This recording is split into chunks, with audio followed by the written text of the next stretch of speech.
Hello, welcome to Talking Europe. The European Union is aiming to boost its defence capabilities as part of a plan first called ReArmEU when it was presented just over a year ago, and now known as Readiness 2030. This as European intelligence agencies warn that the bloc could face some form of major conflict by that date of 2030. The war in Ukraine and, let's be honest, also Donald Trump's threats against fellow NATO members have undoubtedly shifted the EU mindset when it comes to security, but concrete action has been hampered by fragmented defence markets, industrial rivalries, different procurement systems, and of course the underlying political challenge of getting unity in a bloc of 27 countries. Well, for this episode, I'm joined by two MEPs who've both worked a lot on defence issues here in the Parliament. Richard Scholz is a Latvian MEP from the European Conservatives and Reformists, and he's the rapporteur for a proposal on incentivising defence-related investments in the EU budget to implement the ReArmEU plan. Welcome to you. Hi there. I'm also here with Tobias Kremer, a German MEP from the Socialists and Democrats, and he's the rapporteur on tackling barriers to the single market for defence. Welcome to you as well. Welcome back. Tobias Kremer, you've talked about this idea of Europe being on the menu if it's not at the table. Do you think it's still, despite these two crises I mentioned, the Middle East and Ukraine, is it still on the menu or is it more sitting at the table now? Well, I think we are trying to get off the menu onto the table. But I mean, 2026 is barely, 5 months old? And we already had Venezuela, Greenland. We're still not at the table in the negotiations in Ukraine.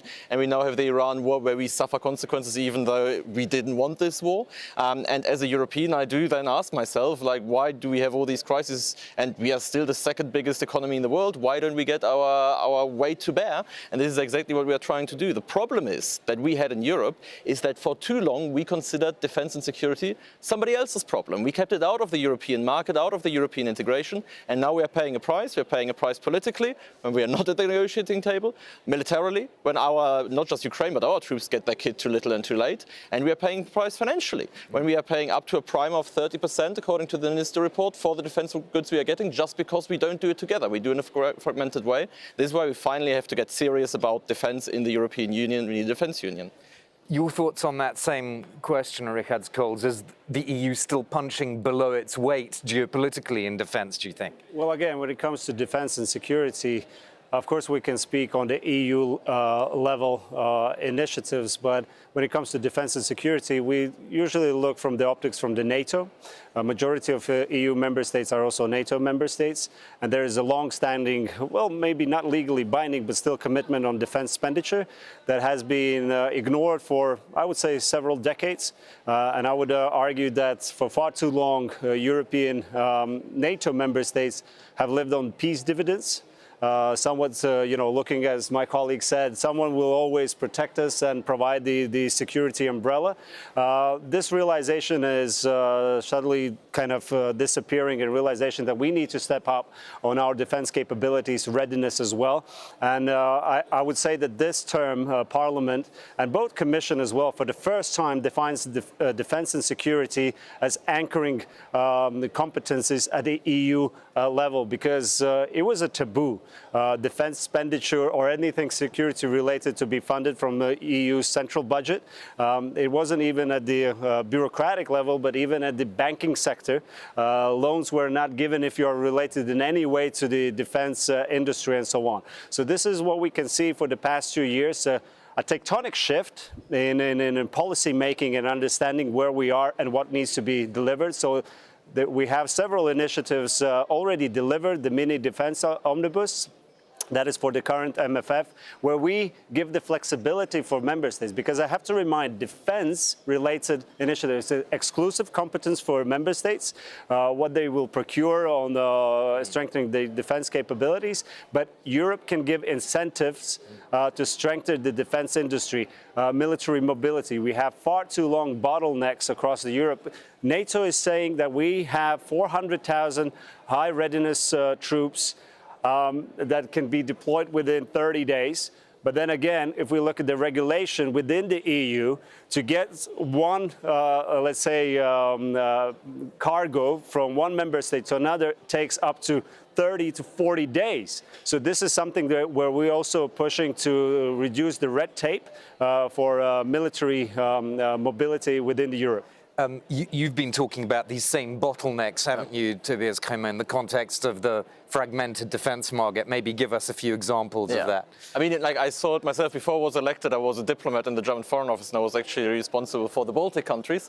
And for instance, I was working on the German brigade going to Lithuania, and we saw how many bureaucratic hurdles there were in getting there. And it's a real problem. We think we have, in some ways, freedom of movement for our goods. Like if you have a lorry, normally in civilian way, it can cross the border, no problem at all. It can be sold one company to the other. As soon as you start painting that lorry in camouflage and it's used by our troops, it often takes ages to get certificates for it. It needs to be recognized in each member state anew.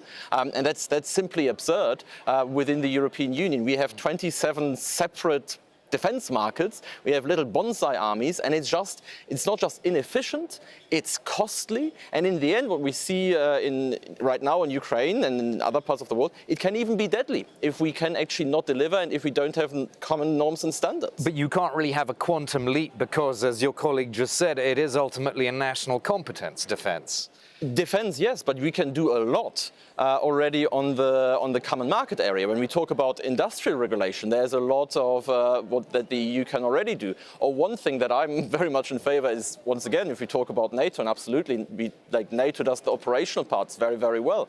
But we really need a better cooperation between NATO and the EU, because, for instance, when we talk about norms and standards, which the EU is good at, we think we have NATO standards, and NATO standards are fantastic, but they are not enforced properly in the member states. They're all enforced in different way because we have dozens of different regimes of doing that, and as a result, we have standards that aren't enforced. And on the other hand, you have an institution with the EU, and you can say a lot of bad things about the EU, but one thing we are pretty good at is enforcing common norms and standards. The problem is NATO and EU cannot share these standards because they're classified, because there's no EU-NATO cooperation agreement. And to have this waste and inefficiency at times where European citizens are struggling to make ends meet is, for me, just unacceptable. And this is where we need a political step, and that is something we can already do. Yeah.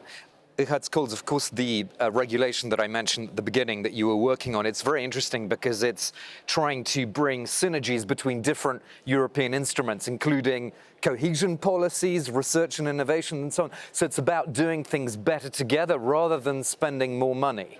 Absolutely. It's to have the flexibility as well, because cohesion funds, if you look at the data for any of MFF planning periods, member states on average, they accumulate maybe 50% of cohesion funds.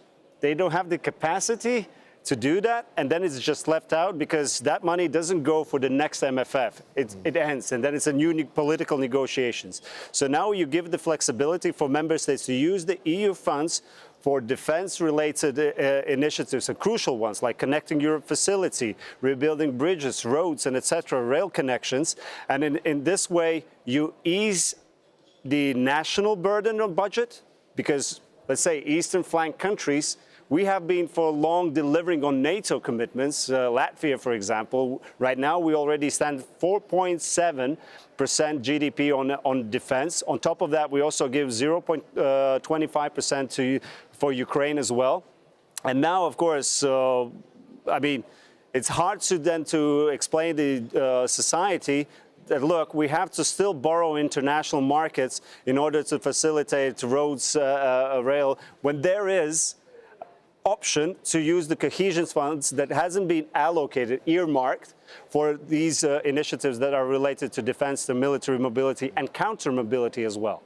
Just one other aspect I want to mention with both of you. There's this constant debate about to what extent should European defense be different from NATO, and one country that keeps repeating this idea of a European army is Spain. We've heard that again in the last few days. Just wanted to have both of your thoughts on that briefly, because we don't have much time, unfortunately. But first to you, Tobias, what do you think of that? I think it's very clear, and I actually very much think it's good that we start talking about these things. But right now, I'd say we have a European army. It's called NATO.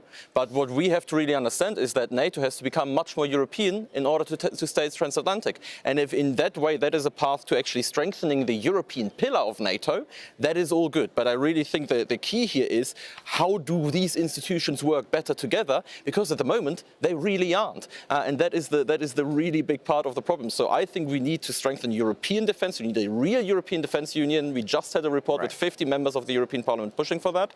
And that can be a pillar of NATO to make NATO even stronger. So European pillar inside NATO, not outside. Your thoughts on that Spanish idea of a European army? The EU army altogether is an illusion. I always ask those who are advocating for this idea, simple question: who will be the supreme commander of EU army? How are we going to choose it, and so on? And then it just stops, right? When it comes to Spain, I would like to use the comparison. So, for example, I'm renting a flat together with my flatmate, right? And he's constantly not delivering on monthly rents, and constantly for year after year after year. And then suddenly he comes to me, look, I have a great idea. Let's buy this huge, nice property over there. What might be my reaction to that? So first, deliver on the commitments you have already, defense expenditure within the NATO and so on. And EU's army, I think right now the topic is being used either to shift the attention from what is really needed and necessary, just to draw us again on another fruitless discussions for months and years. We have to focus. We have initiatives already. Let's deliver.